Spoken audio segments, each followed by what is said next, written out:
In the previous video, we learned about the value formula that consists of client needs, product features, product attributes, product benefits, and advantages over competitors. To explore the value formula in more detail, I'll elaborate each of the value formula elements individually. The first component of the value formula is needs. To explore a customer's needs, we start by asking questions. What does the customer need? What problems will the customer encounter if the problem is not addressed? Consequently, the question we ask is why. This I will demonstrate as a diamond. The need is never directed towards the product. The need relates to a problem situation in the customer's life that needs to be addressed. There's a traditional saying in sales, you don't need a drill, you need a hole. Simply, there's a situation that needs to be addressed, and salespeople need to explore it.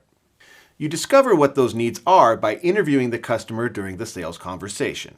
When you start your pitch about the product itself should not be there.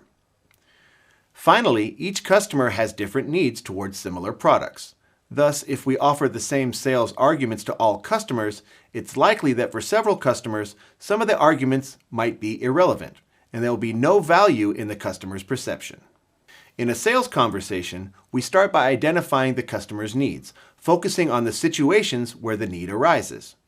If there's no need, whether real or imaginary, acknowledged by the customer, an agreement can be difficult to reach.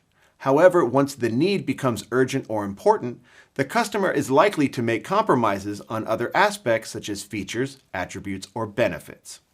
To see the practical applications of the formula, let's pick a product. For example, a bicycle, since riding a bike is not only fun and healthy, but it's also good for the planet.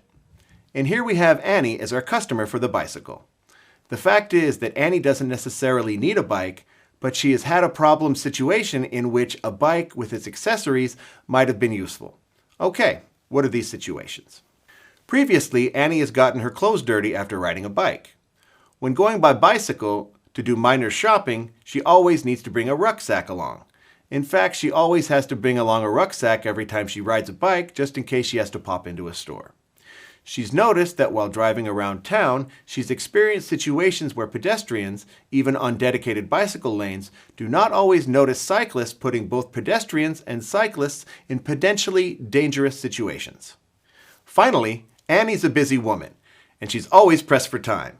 She'd love to spend more time with her kid, and therefore she would prefer to bring her child along with her on the bike. Instead of talking about a simple bike, we should focus on those situations when Annie needs a bike along with its advantages. So to summarize, while discussing the need, we don't focus on the product. Even more, the product may not even feature in the salesperson's pitch. We keep in mind that each customer has a different need. When is your next meeting with a customer? Consider your customer's needs by making a list of these situations that could be addressed by your solution.